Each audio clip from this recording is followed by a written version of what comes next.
today to learn more about the Common Core.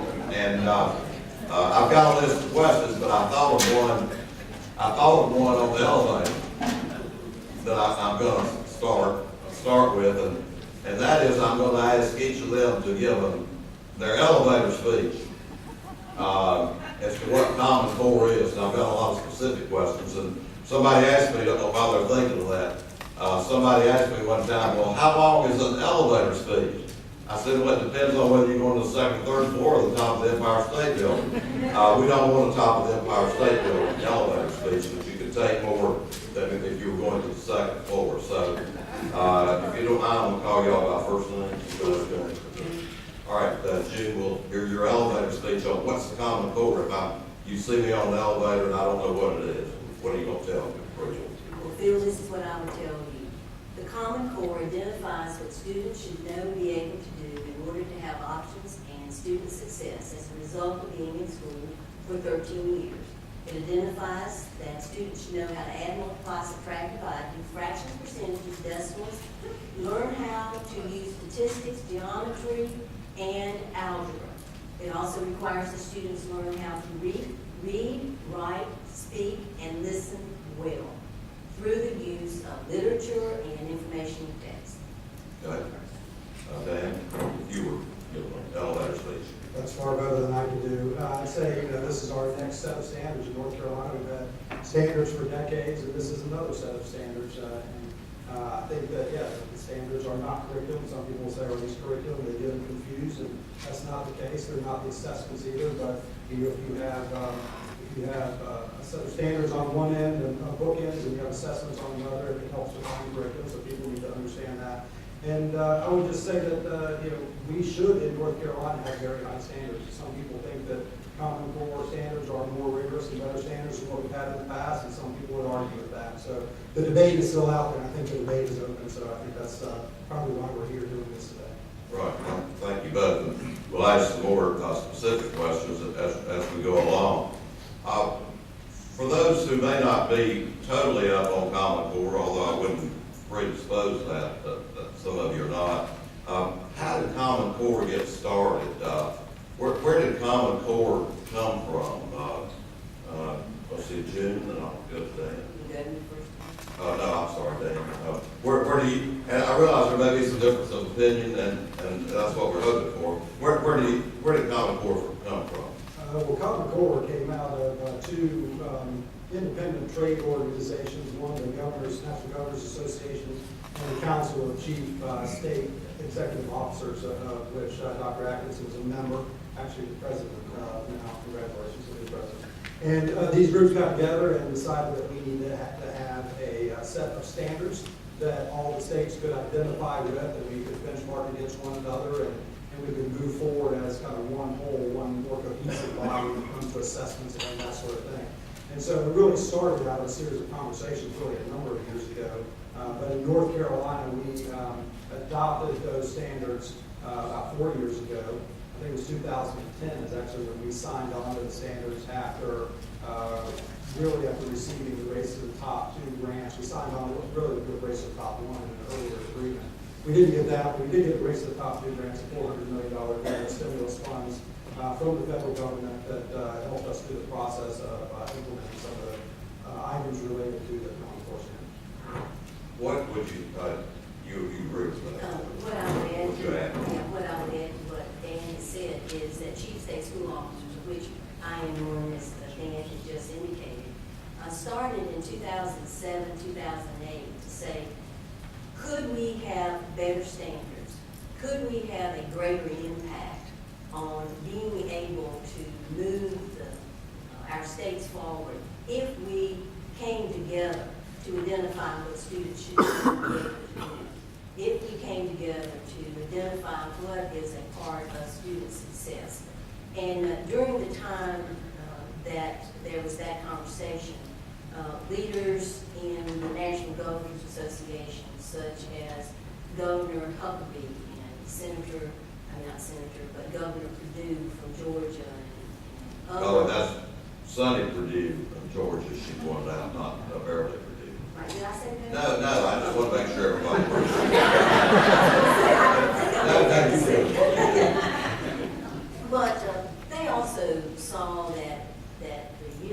states needed, by working together as states, could do more work, could have greater influence on materials that textbook publishers develop if we came together as a grassroots effort. The first meeting we had, or not the first meeting, but one of the meetings we had about the Common Core standards was in Chicago, and I was there, and one of the major guiding principles that we had as state superintendent was this, and that is that this has to be driven by states. It cannot be, nor do we want it to be driven by Congress, the U.S. Department of Education, or any president. The nation has had the experience of senior President Bush, I got that wrong, President Bush Sr., President Clinton, where there were efforts to have national federal standards that did not work.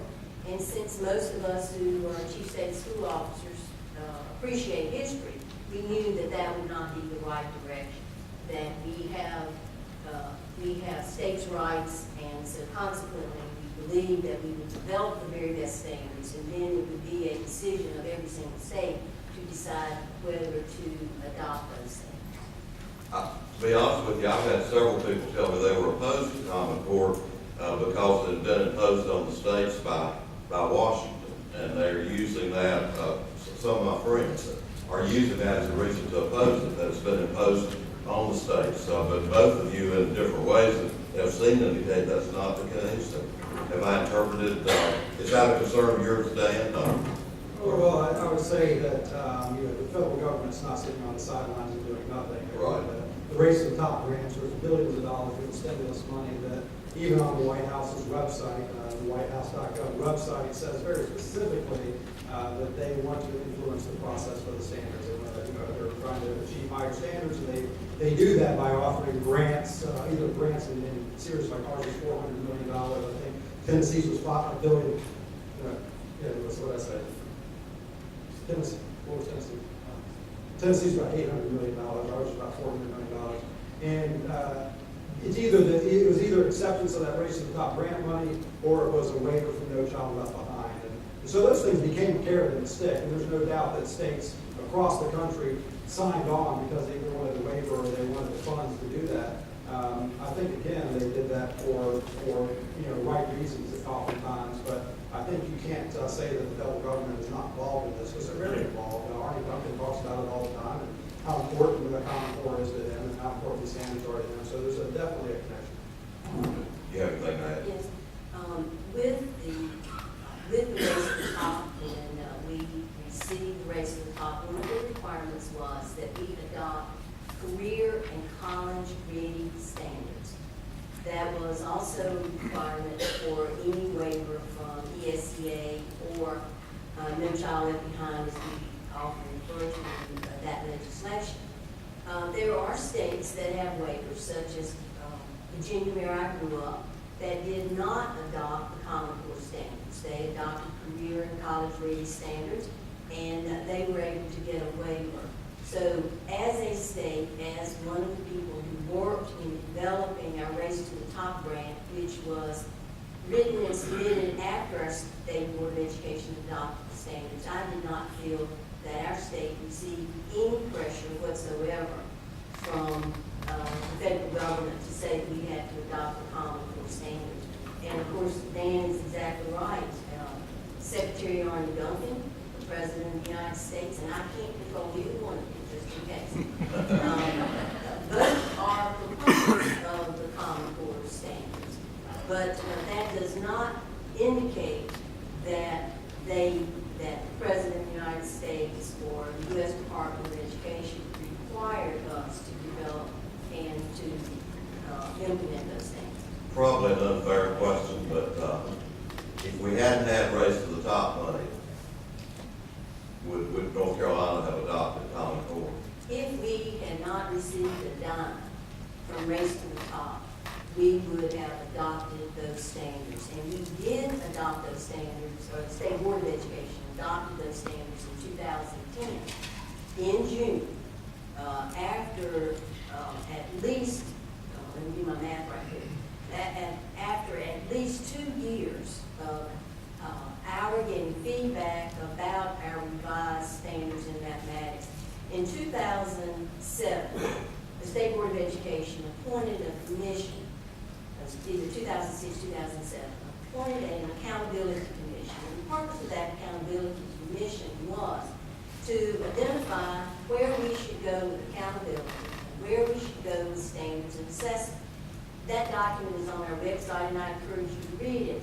But that commission recommended that we do something that we had never done in the history of North Carolina, to my knowledge, and you said I've been around a while, and that was to revise all standards from arts, social studies, science, career technical education, all at one time, so that we could roll out all of the standards at one time, so that we could integrate the curriculum where possible.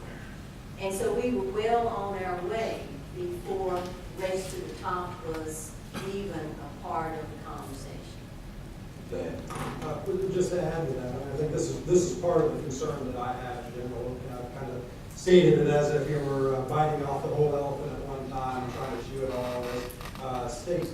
As board members, I always say that as a truck driver, that there's no tougher job in politics than being on your local school board. It's as tough as it gets because you're at ground zero and you get all the heat, all the pressure, all the comments, all the parents. They're knocking on your doors and they're making your telephones ring.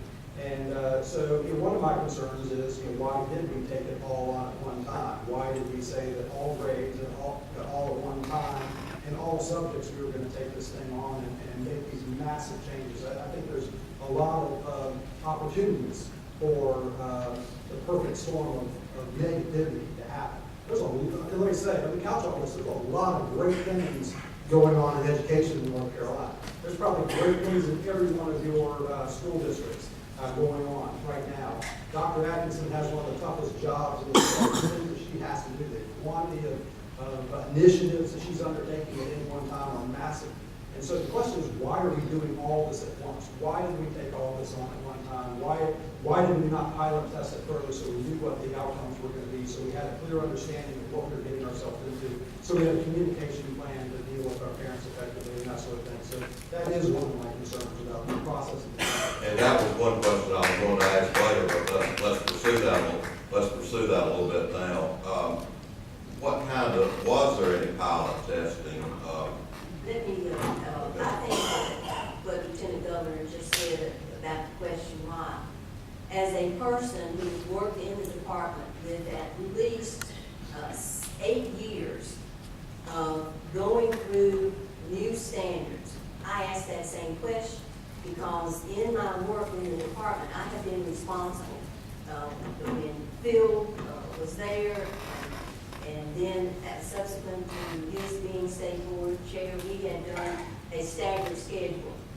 And the superintendents, the principals, the legislators, and the teachers, and the parents on that commission said, let's do it all at one time. Now, why did they say that? Number one, we know that it's important for students to know when I will ever use this stuff. And one of the problems that we had in previous years is that we would revise science this year, next year math, the next year English language arts, and teachers were saying, well, we're going to have a new standard next year or the next year, so we don't need to develop integrated units. This was especially true in our elementary schools across North Carolina. And it was a huge undertaking. Some of us who said, well, we knew what we were doing, but what we were thinking.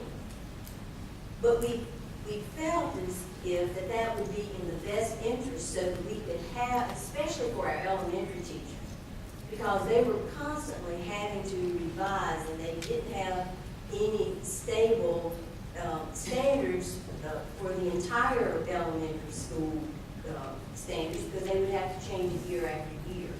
So in retrospect, even though there have been bumps in the road, I do believe that that is in the best interest of all of our students in our state. It was really interesting to me that we went for 3 years. We had a communication plan. We went all across the state We had committees in every school, and it's only recently, when I say recently, within the last, since 2012, have we had as much conversation about the Common Core. And I believe that since I've been a part of that for a while, for years, I know that there are always problems with standards. We have yet to reach perfection. But I do think, as Lieutenant Governor has said, that when you do all of the standards at one time, you have all teachers struggling at the same time to say, how will I move forward? What is professional development that I need? And we developed a very extensive professional development plan for our teachers. And I know you asked another question. No, that's it. I'm probably the only one that's a little bit confused about the standards and how much flexibility the states have. So I'd like for us to comment a little bit about how much flexibility we have on curriculum and standards within Common Core. And if the answer, well, I guess I would say that this is another one of the main issues that I have with Common Core is the lack of control that you have at the local level over the standards. I think that if they're copyrighted, the standards are copyrighted, as you probably all know, which doesn't allow you the ability to change things, and certainly not to change them quickly. And I think that's very problematic. I think you have to be very nimble in education these days. Things are changing extremely rapidly, and so we have to have the ability to be able to change them on a dime. I'll take one example, for instance, is there's a lot of discussion now about how effective these standards are for younger kids. There's a point where you can say they're more rigorous, and then there's a point where that rigor becomes developmentally inappropriate. And so there's a group of educators, some 500 early childhood educators that signed on and said, these are not developmentally appropriate standards at the younger ages. And so if we determine that that really is the case, and we get into this and the teachers figure it out and the parents figure it out very quickly, that is the case, do we have the ability to change on a dime? And no, we don't. And so the Council of Chief State Officers and then June's organization, as well as the National Governors Association, they own the licensing agreement for the copyright, which says you have to use them exactly as they are. And so I guess I would have one encouragement. As Dr. Atkinson is now the president's organization, I would hope that she could go back and say, hey, let's drop the licensing agreement. Let's change it within the copyright itself, so we can change the licensing agreement anytime we want. If the standards are that great, if they really are the best, and I don't know, if they really are the best standards we could possibly come up with, then I think that the copyright should be taken off of it. We should release it to the states. The states then should have the ability to be nimble and change and do the things that they need to do. The standard would stay intact. The vast majority of it would stay intact. But it would allow us the freedom and the authority to do the things that we should do and have local control of education, which I really believe is absolutely critical. So Dr. Atkinson, when are you going to make that change? Well, let's go back to She knows I'm cheating. I thought maybe she was going to say yes, make a little bit of news. Well, let me talk about copyright. Copyright means nothing more than you cannot copy these standards without giving credit to the Common Core. That's what copyright means. And consequently, if any state wants to change those standards, that is just fine. It's just that you would not say that you are implementing the Common Core if you change the standards. Now, let me give you one of the examples about what Lieutenant Governor talked about as being nimble. The General Assembly, in the Common Core standards, they were silent about whether we teach cursive writing. The General Assembly passed a law this year requiring that we teach cursive writing. The General Assembly passed that law. The Department of Public Instruction gathered its materials, put them on the website, generated those materials for schools to use. So the work of the Chief State School Officers with these standards has stopped. It has ended because the goal standards and to have them available to all schools, or all states who wanted to use them. The truth of the matter is that since the Depression, North Carolina has had a standard course of study. In some cases, it has been you had greater detail. In other places, I mean, the pendulum since the Depression, and I have not been around since the Depression. She's implying I was. My parents. But we have gone from a lot of detail to less detail to in the middle. We've had that pendulum swing.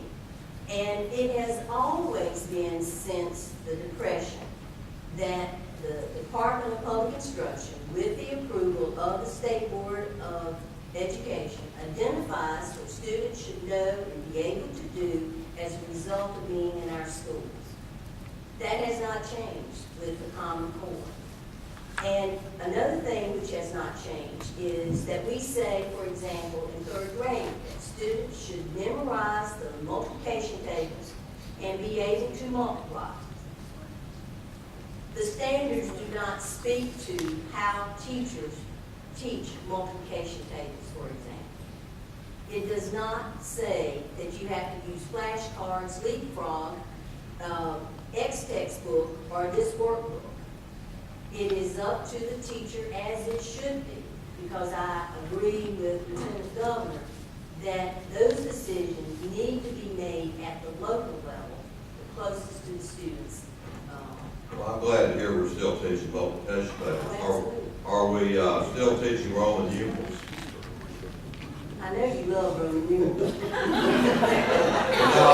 I never learned our Roman numerals. I was out of Scarlet Fever, whatever grade they were taught. I wanted to come back and learn my Roman numerals. But that may be why I hadn't got anywhere in life. Dan, I think you clarified what I'm getting ready to ask, but you mentioned local control, which I think most people with local influence, I think there's nobody in the room to disagree, maybe at the level. But I first thought you meant that, and maybe you did, and I was just asking, should all 115 school systems in North Carolina have the same standards and same curriculum? Oh, sure. Absolutely, we have, as Dr. Atkinson And I thought you clarified that. I misinterpreted. And I would, be a firm believer in not just having the same standards, but having the best standards in the world. I think Dr. Atkinson would agree with that. We shouldn't stop at anything less than having the best standards. I think one of the criticisms you get when you start to ask questions about things like Common Core is people start saying you're against education or you're against standards or all the narrative gets all kinds of out of joint. And that's nothing further from the truth. I think just like the forum we're doing here, transparency and knowledge are the keys to moving forward with these things. And I think that that's really important. We have to understand what we're getting into, and we can't just ignore questions and criticism. We can learn and grow from it, and that's really what we should do. And as a part of the process that's been in place, and I have to give you credit for this, Bill. Somebody recording this. One of the policies of the State Board of Education is that the standards should be reviewed at least once every 5 years or earlier if necessary. And that is to get to the point that Lieutenant Governor made about being nimble. For example, our career technical education standards are much more frequent than the other standards. Why? Because we want the standards to meet the needs of businesses in our state. And I believe it's in the best interest of all of our students that we have the same standards across North Carolina. We need that consistency. But I do believe that it is a local decision and should be a local decision about the curriculum you use, the textbooks you use, the digital learning materials that you use. Those decisions have to be made closer to the student in the classroom. Could you help us, both of you, help us understand, are the standards, the new standards of Common Core, are they higher and more rigorous or not? It may not be a simple answer, I understand that. I'd like to hear from both of you, because I don't know that. I've been telling people test scores are lower because the standards are higher. Yeah, but then some people say, oh, that's not true. But I don't know. Well, I agree with what you just said, Phil. The the standards are higher, and I'm basing that on personal experience of having lived through the revisions of standards for at least 3 times, including the Common Core and English Language Arts reading, and at least 2 times with mathematics.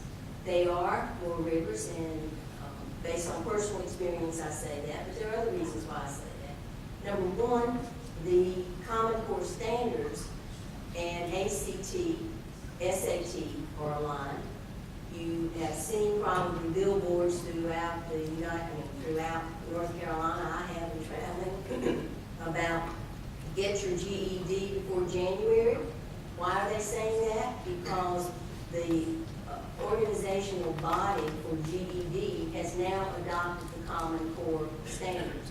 The other reason why I say that they are more rigorous is that if you read the standards, you will see that it requires students to solve problems and to think and be able to explain their thinking. And I'll just give you one example that would be appropriate for elementary school. My nephew John, when he was younger, would visit me, and we'd go to Crabtree Valley Mall. So you go down the hallway at Crabtree Valley Mall, there's a sign that says, buy one item, get another for 50% off.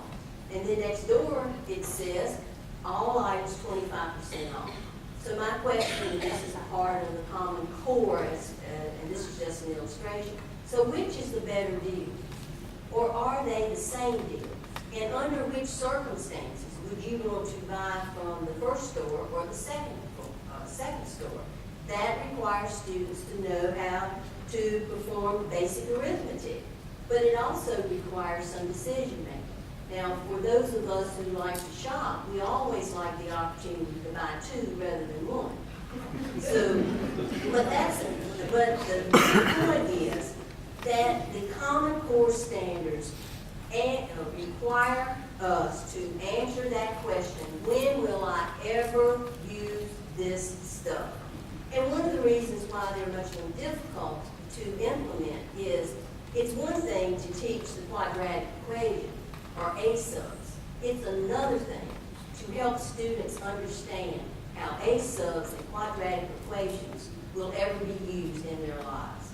So the notion is, not only do you teach mathematics, the logarithms or algorithms, and the process, but you teach when you would use this stuff. So, and I think of something that I heard on National Public Radio. This was a long time ago, and it says, good news, according to the National Assessment of Education Progress, our students know how to add, multiply, subtract, and divide. The bad news is they don't know when to add, multiply, subtract. So the intent is to not only to teach how, but when. I was going to say that, I mean, part of this is education about what the standards actually are. A lot of people kind of talk around them. But when it comes to rigor, a couple of things were mentioned early on in our acceptance of the Common Core standards. Back in 2010, we signed on to the standards actually before they were ever finalized. They hadn't even fully written. We hadn't seen the final group of standards before. We were saying they're more rigorous and they're internationally benchmarked. It was in all documentation everywhere, rigor and internationally benchmarked. And we come to find out that they weren't internationally benchmarked at all. Now the language has been changed to say, well, we looked at other countries and what they were doing. That's fine. But when we signed up for the Race to the Top grants, the term internationally benchmarked was used multiple times. We're signing up because they're internationally benchmarked. That's one thing that applies to rigor. The other thing, regarding rigor, is I've asked the question many times to a lot of different folks, what exactly does rigor mean? How do we quantify rigor? How do we qualify what rigor really is? And in a state board meeting last month, a slide was given to us in the presentation that said, rigor is basically that you are learning something in a lower grade this year that you learned in a higher grade last year. So my question that just popped into my head was, well, why don't we just take our standards that we had before and teach everything in a lower grade? That would be considered rigor. Well, I know that's foolish. I know that's a silly comment, but it's a silly comment to say that rigor is learning something in a lower grade that you learned in a higher grade last year. So I think it's really hard to grasp what exactly rigor is. And so Dr. Atkinson uses this example about how you use math and how you, I did that when I was growing up in school. That's what I was taught. I was taught that in math. I was taught that in economics. So why is Common Core all of a sudden that magic bullet? I don't think it is. I don't think Dr. Atkinson thinks it is, or State Board. Common Core is going to be the thing that's going to save education in America or change education in America. There's a lot of great things going on in education in America. The last international report on that has, I think, Dr. Atkinson, number 11 in the world. If we were a state, we were 11th in the world. That means we were doing pretty good. But this time we come and we see our grades drop, our proficiency grades drop down to 35%. We go, wait a minute, we're 11th in the world, but now we're 35%. What is it? 11th in the world, we're 35% proficient. I don't think those things jive. So rigor, benchmarking, all those kind of things are a bunch of nebulous terms that are used, and I think we need to just really be able to talk honestly and explain what these things mean. Certainly, rigor is a baby term, and they benchmark for us as we go through development standards, including the adoption of the Common Core standards, which were finalized before they were adopted by the State Board of Education, means that our students will have options and will be able to be successful at the next level of education, whether it's at a community college or university, whether our students will be ready for the workforce. And in our adoption of the Common Core standards, we had multiple conversations, multiple kinds of input from our community college personnel, from our universities across the state, and from our business people, namely those who are part of the North Carolina Business Committee for Education. We talk about international benchmarks, and I know if you look at the TIMS report, the one that Lieutenant Governor just referenced, where we were ranked 11th in the nation, at the top, among the top, includes Singapore. And when we were going through our work, even before the Common Core, even before the standards were adopted, we looked at Singapore math and what were the components of Singapore math as a way of looking at our standards and whether we would, through our standards, be able to compete in a world market, whether we would be able to have student success. When you look at the standards, and I would encourage everyone in this room to go to the Common Core website that's on our webpage and read those standards. It's important for board members to have the opportunity, and they're open, and I would encourage you to read those. And as I said before, I have yet to see a set of standards that were perfect, that was perfect, a set of standards. And so there's always room for improvement, and that's one of the reasons why I say they're more rigorous, because I have seen the improvement over time as a result of having been a part of this process. And I would just add that as it relates to that, making sure that we really are looking at the developmental appropriateness of these standards at earlier grades, because there is a very clear point where rigor becomes developmentally inappropriate at younger ages. There's certain things that young children can't do. There's certain ways that they just don't think. There's certain ways that you really just don't assess them according to the experts, of which I am not one. But there are, I have this document from these 500 who signed on and say these things are not developmentally appropriate at these younger ages. So I think those are the things we're going to have to be looking at. I mean, we're going to have to make sure that that is the case. We can't go on for 5 years to study and determine whether they really are or not. We have to be very nimble to make the changes that we have to make to make sure we're teaching our kids appropriately. I'm not sure they're gonna let me ask any more questions. Did you have one brief comment? Yes, one before I ask? comment, and that is, when we went through the process, we also included conversation with a world-renowned early childhood development center in our state, the Frank Porter Graham Center. And they have been very instrumental over the years in helping us to determine what is developmentally appropriate for young children. And one of the reasons why I said that it should be a local decision about curriculum is that our children do not come to us at the same place, at the same time. And consequently, school districts have to take children where they are. And if it is for a child, if it is not developmentally appropriate to teach a concept then it is up to us to take that child where he or she is and help to develop those skills. And that is no different today with the Common Core than it was with the standards of mathematics, that the old standards that were adopted in 2005. Is there anything in Common Core that's going to make sure students know how to read before they leave third grade? Oh, yes. Okay, that's always been my pet project. Students drop out of school because they can't read. And I just read statistics today about the number of students entering high school who are so far behind on reading. And so I just know there's something. I know that Senator Berger has a plan too. And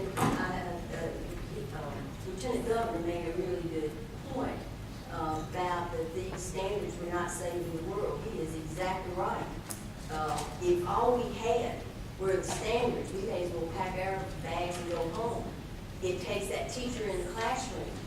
It takes curriculum materials. It takes support from parents. It takes community support. It takes a lot to get to the place of being able to implement those standards. And I think Dean Dulcie that I had at NC State always say, it is necessary but not sufficient. So the standards are necessary, but they are not sufficient to educate all of our children in our state. Talking about teachers in the classroom, what have we done to make sure that they're comfortable with the Common Core and that they're dealing with it effectively? And did we rush through that? Or where are we on the faculty development? That's for you. I don't think I can answer that. Thanks to Race to the Top, we received dollars where you did not have any dollars for professional development. We received dollars and put in our Race to the Top Race to the Top grant, professional development for teachers. Your school districts who accepted Race to the Top dollars put in money to provide professional development for teachers.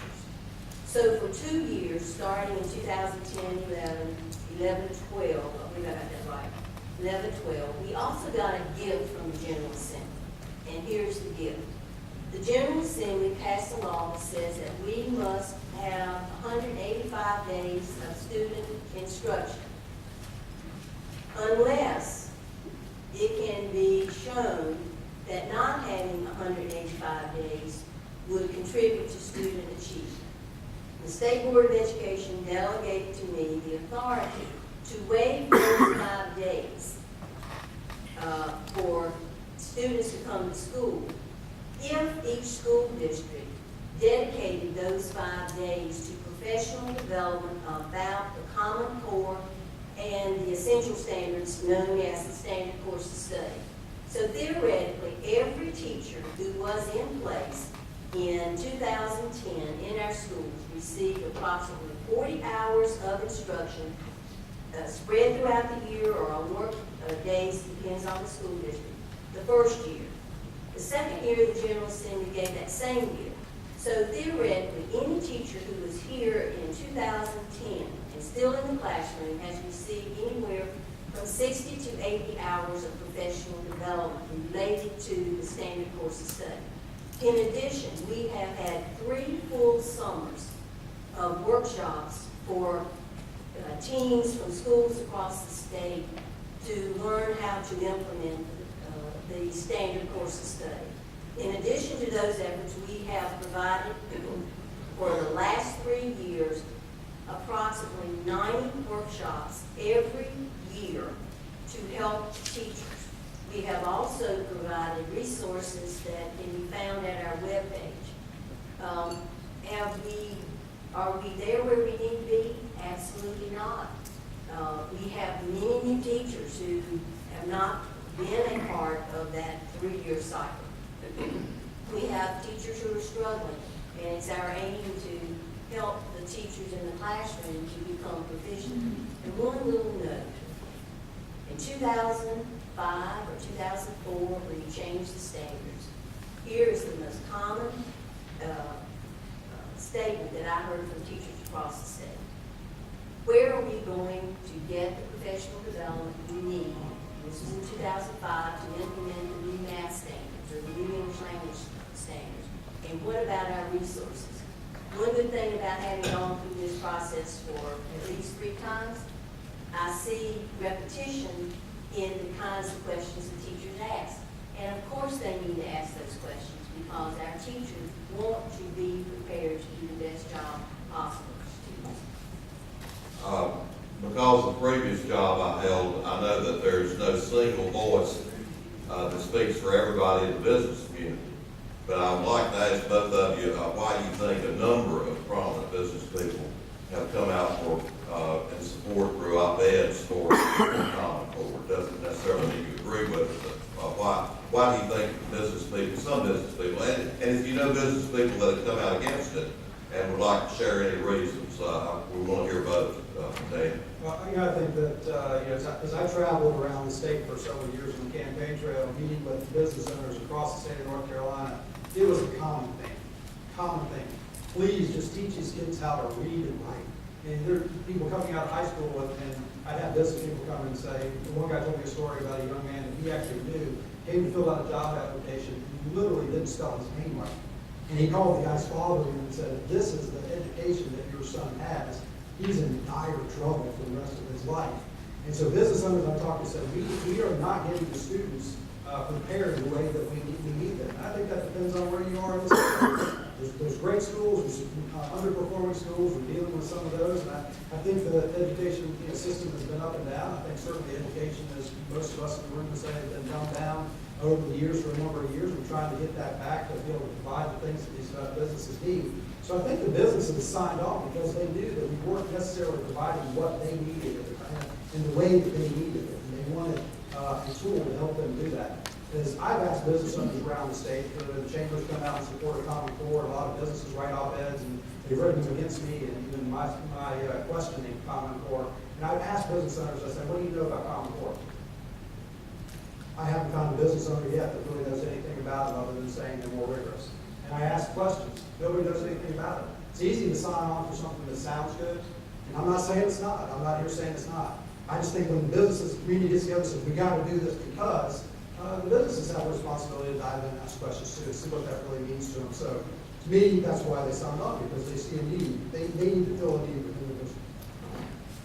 I believe that business people across the state have signed on to support the Common Core is that they recognize that we have to have an educated workforce in North Carolina. And while we were going through this process of deciding whether to adopt the Common Core as our standards, we engaged the North Carolina Business Committee on Education. And committee members really had the opportunity to look at the standards to determine whether they felt as if those standards would be those which would provide an educated workforce. I believe that we are seeing a renewed interest in public education by our business people. And I believe that that interest is because it's in their best interest in making a profit and being able to contribute to economic development in our state. We've had, I was thinking something I heard the other day on the radio, one major company, not here in North Carolina, Intel, asked its employees about what do you think about the Common Core. Most of the employees had never read the Common Core, hadn't heard of the Common Core. And so it was like 20-some% support for the Common Core among the employees of Intel. And then Intel's leadership said it is important for all of you to read it, so they gave them time to read it. And then afterwards, 87% of the employees of that company felt as if they supported the Common Core.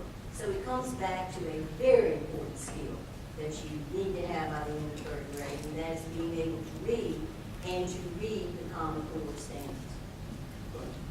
Now, let's turn our attention to maybe some takeaways, some things that will directly help school board members determine next steps and what's going to be happening in the next year or so. You probably all know that the legislature created a study commission, or will be studying the Common Core. Was that a good idea? I don't think y'all would say it. Anyway, that was a good idea. We'll go and say that. We won't waste any time on that one. We all agree that was a good idea. When in doubt, study. But what would you hope they would study? What would you hope that they look at in particular, both of you on the Common Core? Well, I would say, the cost is one. It's one of those things, I've been asking a lot of questions about cost. If you're a business person, you own a business, you sign up for something new like this, I think you want to do a cost and benefit analysis at the beginning. What the cost going to be and what are the benefits of those extra costs going to be long term, not just right now, but down the road. I don't think there's any real cost benefit analysis done at this point in time, because we just got the first set of tests back, because pilot testing was limited really across the country. We don't really know what the benefits are yet. We don't even know in North Carolina what the costs are yet. We're still trying to figure out what the assessment costs are going to be in our state. We're trying to figure out what the actual number is going to be for those assessments. What assessment we're going to use. We haven't even determined yet. We had this conversation yesterday at the state board. What do we use, a smarter balance or another assessment? And these are significant cost considerations. The technology implementation component of this, if we're going with a smarter balance online test, requires that our students have devices, one-to-one devices in their hand. Maybe all of your counties have that, all your schools have one-to-one devices, maybe they all have a significant amount of broadband in your facilities to be able to deliver that. Maybe not. What's that going to cost your county? What's that going to cost your LEA? What's that going to cost your specific school? We don't know that. And I think just a kind of a broad-based cost benefit analysis, I think, is critical right now.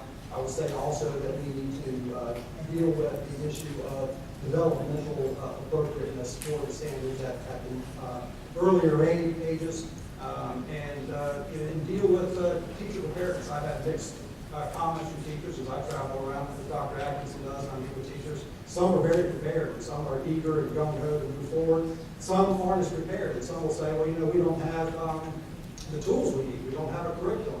Teachers are out there fighting on Facebook and Twitter and other sources to try to cobble together things for curriculum so that they can teach their class. We don't have tools in our classrooms that we necessarily need. Teachers go out and buy supplies, they go out and buy tools, they try to do everything they can to provide the things they need. And then we also have this debate going on about teacher pay. I think we all agree that we need to pay our teachers more, and that's absolutely critical. So we're talking about spending hundreds of millions of dollars on the implementation of the lifespan of Common Core, and I think there should be cost-benefit analysis for all that. The money is limited. How do we do all these things? How do we fund these things? And we need to know those things pretty concretely. Now, first of all, I am very much in favor of that study. And the reason why I'm very much in favor of that study is it gives an opportunity to dispel myths about the Common Core. The other reason why I believe that study is very important is that, and an outcome that I would want to see from that study is that people on that committee will have read the standards. Second, I do believe it is important to know the cost. And the other big question, and I would like for them to walk away with this, if we had adopted the standards from Siberia, or if we had adopted the standards from Virginia, or if we had adopted, or if we had developed our own standards, we would still have the same cost. Why? Because implementing standards so that students can learn to be successful at the next level is the core business of public education. And another thing that I would want them to walk away with is that we can, as we've done in the past, we've had new standards, we can go bare bones as far as cost. We can go the middle, or we can go the Cadillac version. And so that's a big decision. The State Board of Education will have to make a decision about whether we continue with our integrated end-of-course tests that were tested 2 years ago and implemented this past year. The board will have to make a decision, and I know that cost is a factor. Let me interrupt and say you're getting into my next question. My next question, I want you to continue. My next to last question is, what are the next steps for the state board? Not necessarily by month, but what action steps are down the road within the next year? What subject areas have to be addressed? I'm sorry, what any issues? this is much more your area, and being the secretary of the board, so I want you to. One issue of which the lieutenant governor will have to be a part of making that decision is whether we continue with our, the integrated in-course assessment test that we gave this past year, whether we continue or whether we go to a suite from ACT or whether we use the assessments from a consortium called Smarter Balance. There are advantages and disadvantages of all of those decisions. So that's the state board That's a decision. story, but with one caveat. The General Assembly said that if we went to Smarter Balance or another consortium, then we would have to come back to the General Assembly for that decision, as a part of that decision-making process.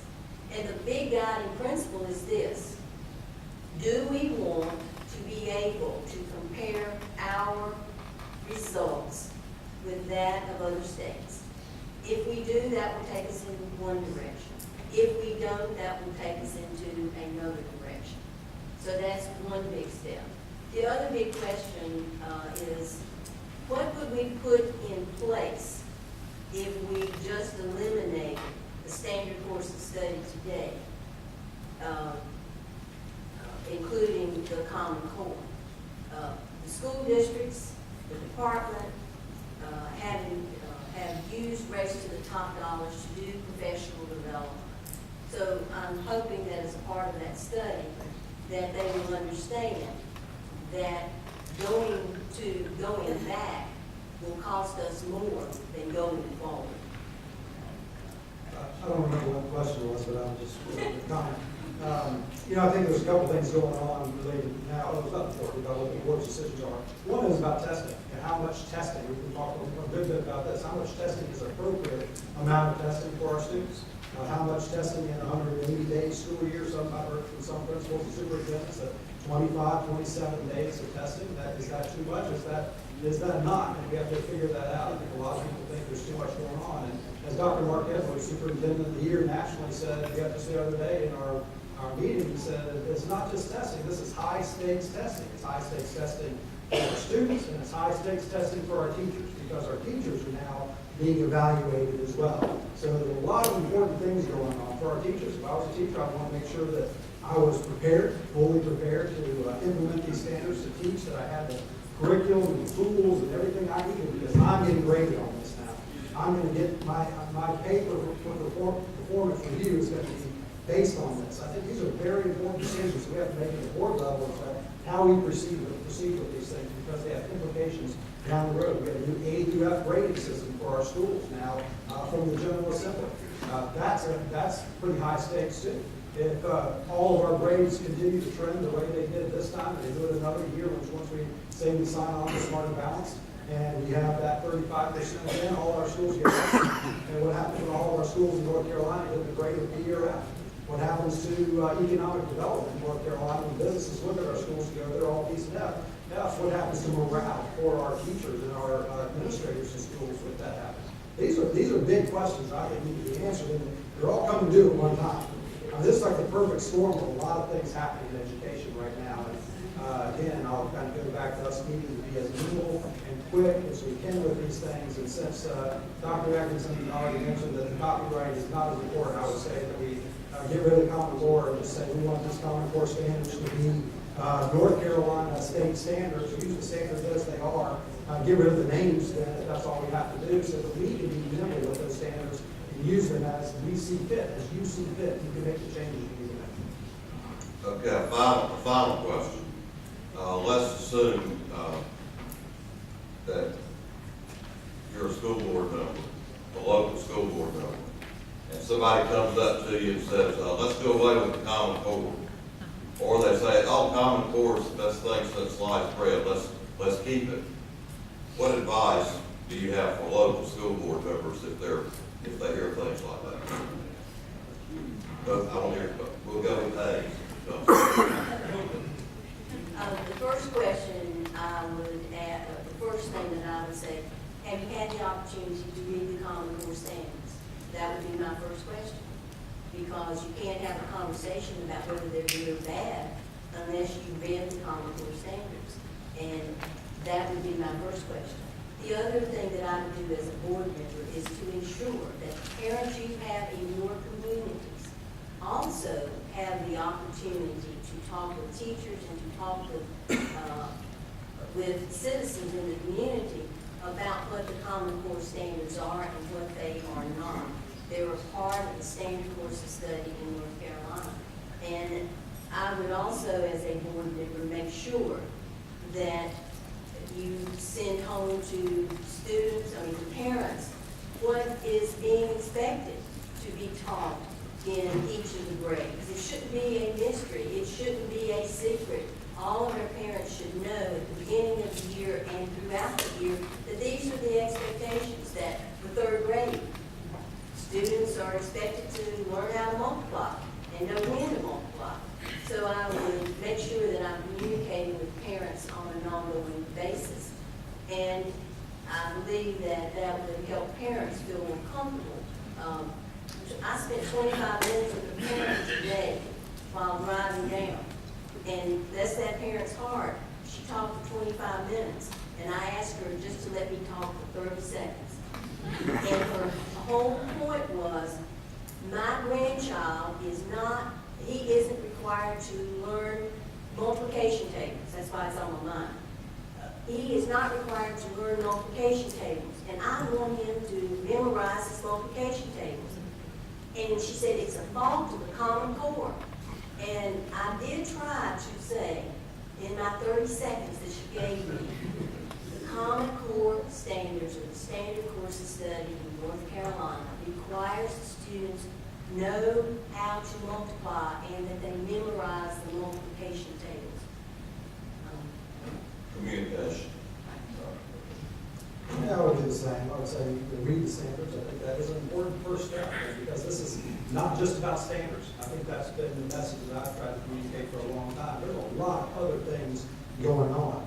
And if you've read any of the things that I've written about this or any videos we've done, it hasn't been about the standards. I haven't been criticizing standards other than the developmental side of things and the appropriateness related to that. That would be about where I would stop and about where my expertise would stop. There's a lot of other aspects that are connected to this, whether it's implementation, whether it's cost, whether it's preparation, whether it's we bit off more than we need to bite off at one time, but especially as it relates to teachers and that sort of thing. It's all these pieces of work. So it's not just about the Common Core standards. And I think that's what somebody really needs to realize. There are a lot of complex things going on at one time that's impacting education in North Carolina.